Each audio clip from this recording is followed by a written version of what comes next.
యాక్చువల్‌గా ఏందంటే లవర్స్ ఇద్దరు కలిసి చనిపోవడం, లేకపోతే ఒక మెయిన్‌గా మగవాడు తన లవర్‌ని చంపేసి తాను చనిపోవడం.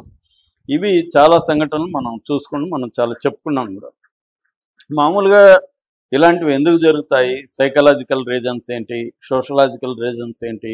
అనేవి మనం ఎప్పటికప్పుడు చెప్పుకుంటున్నాం. బట్ ఈ సంఘటనలు అనేది ఇప్పుడు తెలుగు రాష్ట్రాలలో సంచలనంగా మారిన సంఘటన. ఇది కాకినాడ దగ్గర పనసపాడు అనే గ్రామం దగ్గర జరిగింది. సామర్లకోట పక్కన ఉంటది ఇది. ఈ సామర్లకోటలో పనసపాడు దగ్గర జరిగింది.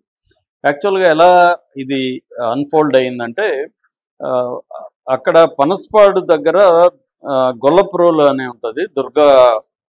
దుర్గాడ అనే గ్రామం.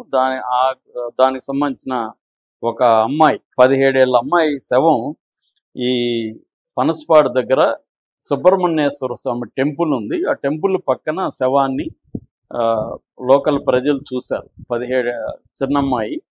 సో, పోలీసులకు ఫోన్ చేశారు. పోలీసులు వచ్చారు. క్లూస్ టీము అవన్నీ డాగ్ స్క్వాడ్ అవన్నీ తీసుకొచ్చారు. పరిశీలించారు. ఆ అమ్మాయిని చూసినప్పుడు ప్రాథమికంగా చూస్తే అమ్మాయికి బ్లేడ్‌తో గొంతు కోసినట్టుగా రక్తస్రావం ఎక్కువగా జరిగి చనిపోయినట్టుగా నిర్ధారణకొచ్చారు.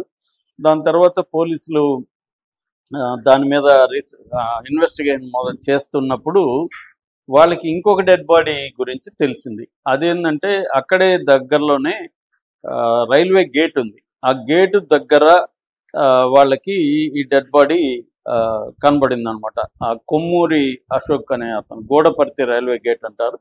అక్కడ డెడ్ బాడీ. ఆ అబ్బాయి దగ్గర ఐడీ కార్డ్ అవన్నీ ఉంటే ఆ అబ్బాయి పేరు కొమ్మూరి అశోక్ అనేది అర్థమైంది. ఆ అబ్బాయికి 19 ఇయర్స్.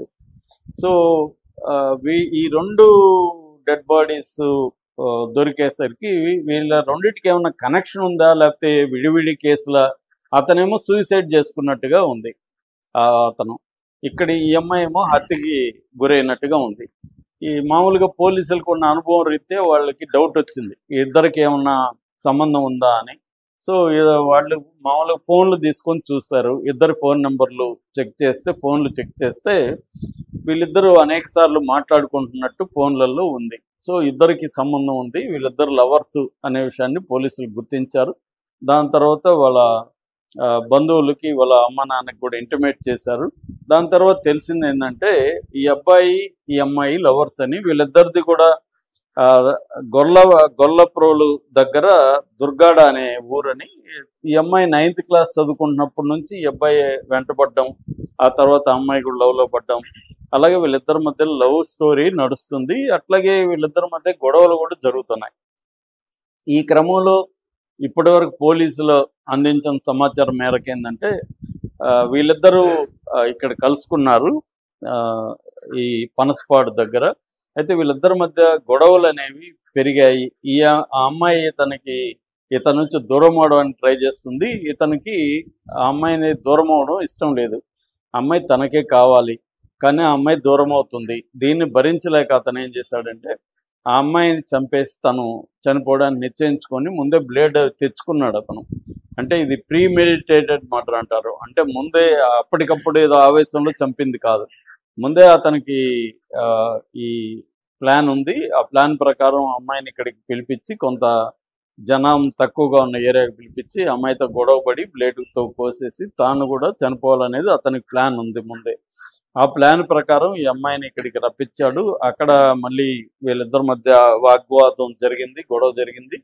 ఆ గొడవలో నుంచి తను బ్లేడ్ తీసి సడన్గా అమ్మాయి ఊహించలేదు. అమ్మాయి తను చంపుతాడని కానీ అవేం ఊహించలేదు. అమ్మాయి ఫర్మ్గా నేను నీతో ఉండలేను అది ఇది అని చెప్పింది. దాంతో ఇతను ఏం చేశాడంటే బ్లేడ్ తీసి అమ్మాయిని గొంతు కోసేసి దాని తర్వాత తాను కూడా కోసుకొని కొంత దూరం వచ్చి వేరే చోట తాను కూడా కోసుకొని అక్కడ గేట్ దగ్గర అతను పడిపోయాడు. సో, ఇది పోలీసులు అయితే నిర్ధారించారు. ఇప్పుడు పోస్ట్మార్టం రిపోర్ట్ ఇంకా రావాలి. పోస్ట్మార్టం రిపోర్ట్లో మరింత క్లారిటీ వచ్చే అవకాశం ఉంది. ఏదేమైనా తల్లిదండ్రులు చెప్పడం, చుట్టుపక్కల వాళ్ళు చెప్పడం, దీని నుంచి పోలీసులకు వచ్చిన కన్క్లూజన్ ఏముందంటే వీళ్ళిద్దరూ లవర్సే కానీ అమ్మాయి తనకు దూరం అవ్వాలనుకుంటుంది. అతను దాన్ని భరించలేక తను తనతో మామూలుగా ఒక కొటేషన్ ఉంటుంది, నీతో కలిసి ఉండలేను, నీతో విడిపోయి ఉండలేను. ఆ కండిషన్ అన్నమాట. దీన్ని మామూలుగా సైకాలజీలో ఫ్యూజన్ లవ్ అని చెప్తారు. ఫ్యూజన్ లవ్‌లు ఏందంటే చాలామంది ముఖ్యంగా అబ్బాయిలకి ఎక్కువ ఇది ఉంటది. ఈ అబ్బాయిలు ఏం చేస్తారంటే, ఆ అమ్మాయి తనకు దక్కకుండా వేరే తనను వదిలేస్తూ ఉంటే, నాకు దక్కని అమ్మాయి ఇంకెవరికీ దక్కకూడదు. ఉంటే నాతో ఉండాలా, లేకపోతే ఈ భూమి మీదే ఉండకూడదు అన్న ఆలోచన అబ్బాయిల్లో ఎక్కువగా ఉంటుంది. దీనికి కారణం ఏందంటే, ఒకటి మెయిల్ ఇగో ఉండడం. అంటే తనని రిజెక్ట్ చేస్తే తట్టుకోలేకపోవడం అనేది చాలామంది అబ్బాయిల్లో ఉన్నది.